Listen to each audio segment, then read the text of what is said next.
Over the years, I have had hundreds of people contacting me, asking me for advice on things like how to increase their utilization, how to make more money with Turo, what cars should they buy, what should they price them at. Pretty much every question you can think of is probably a question that I have been asked at some point in time. And so often than not, whenever somebody is asking a question on why their car isn't performing well, it really comes down to one of four key things: poor description, too high of a price, limited availability, or lack of patience. The vast majority of hosts that I talk to that are having issues with their fleet and their cars underperforming on Turo, typically the source is one of these four things. But the reality is this doesn't apply 100% of the time, and there is a small portion of the time where the issue isn't one of these four things, and it's something much more severe. So in this video, I'm going to be breaking down some of the different instances and scenarios where it may just be worth it to call it quits with either the specific vehicle you're wanting to list on Turo or potentially with Turo as a whole. I'm going to be going over the scenarios where I just don't see Turo working or a specific type of car working. That way you know the warning signs before it becomes a major issue. So let's get started. Now let's just dive right into it because we have a lot to cover for this video. Now, like I mentioned a moment ago, whenever hosts are having issues with their cars being underutilized, it typically comes down to four key things. Number one is description. What does your description say? Is it inviting, friendly? Does it incentivize the guest to book your car? How are the photos? Are they clean, visible, and with good lighting? Typically, I do recommend that people don't take photos in parking spaces that are like obviously in just a Target or a Kroger parking lot or in front of your house. I think that you should go to an area that looks nice, go out of your way to go there and take a nice looking photo. You can do this super easily with just your smartphone. What is your price compared to your competition? What is your availability like? Are there constant calendar blocks preventing people from booking? And lastly, how long have you been on Turo and how long has that car been listed on the platform? This is one of the more common reasons as to why people are frustrated with Turo. They join Turo, they list their car, and it's not booked out within a few days. They start to get frustrated.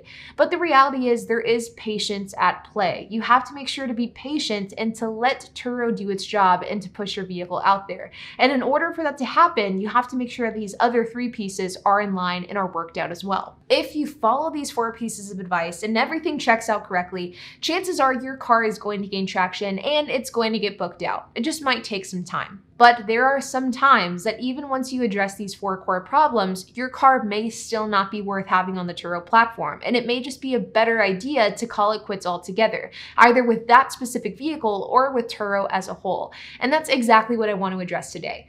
Now, first and foremost is the issue of profitability and price point. The reality is whenever it comes to Turo, price is a huge factor. If you are competing with 5 different vehicles that look exactly the same as your car, what is going to be the determining factor of whether or not a guest rents your car or one of the other 4 available to them? Well, it's going to come down to price and availability. And if your availability is wide open and so are the other guys, then it's really only going to come down to price. If your price point isn't competitive, your car is not going to get booked out. And that's just simply the end of story. But the unfortunate thing is that sometimes you can't price your car to the point where it's competitive to your competition, because there are some cases where you may have overpaid for a car and you had too high of expectations on how much that car could earn. And if that happens to you, it's probably a good idea to just take that car off of the Turo platform as a whole, because not having your car booked out is better than booking out your car and losing money with each and every mile that's driven. This is why I encourage you to figure out how much you have to price your car at. How much do you have to make per day in order to not only break even, but to also make money? That is your absolute floor price. That is the lowest that you should rent out your car long term. And you should not go below that for an extended period of time. If you have to go below that in order to incentivize rentals and to get guests booking your car, then it is not worth it and you should simply sell that car. Now, I do want to point out that there is a big difference between undercutting your competition and lowering your price below the floor price for a limited time versus doing it for an extended period of time.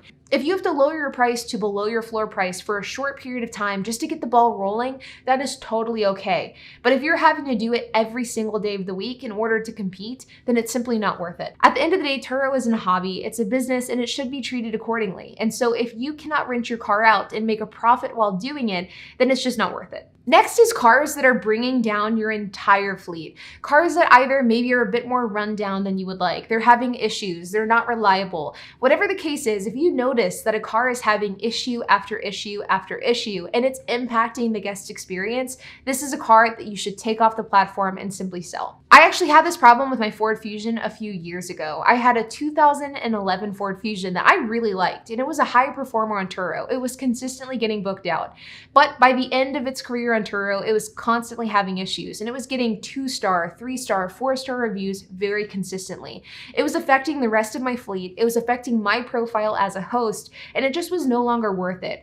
If you find that car that's weighing down your entire fleet, cut ties with it, sell it. It is not worth it. You can use the money that you make from that car to get a better one that will not only perform better, but also get you good reviews. And keep in mind that this is true even if that car is an insanely profitable car. A profitable car isn't worth it if it's bringing your ratings down. So no matter how your car performs, if it has a bad reputation on Turo, it's not worth keeping. Next one is if the car is costing too much time, and I think that this is one that can be a very difficult pill to swallow.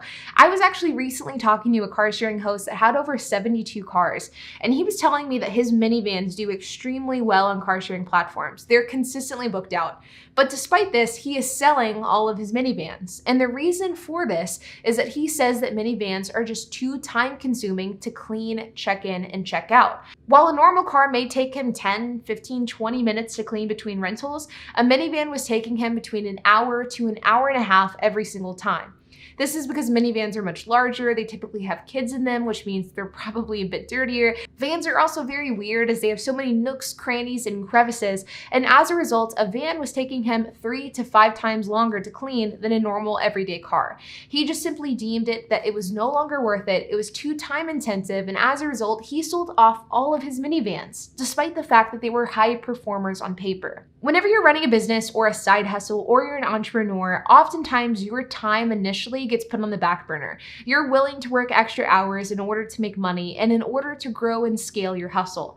But at some point in time, you're going to need to look at your operations and really think to yourself, okay, what is worth keeping the way that it is and what needs to be changed? And if you notice that one of your cars is extremely time consuming, whether it be too long to clean, too long to maintain, whatever the case is, it may be a good idea to reevaluate that car as a whole and possibly take it off the Turo platform. In many ways, the key to getting bookings on Turo is efficiency. And if you're finding a bottlenecking issue that is causing lack of efficiency, that's definitely something that should be addressed. Now, whenever I was making a list of all of the different factors that I think could come into play that would cause me to recommend somebody to either quit or reevaluate their decision to join Turo, one aspect that I had to address was location.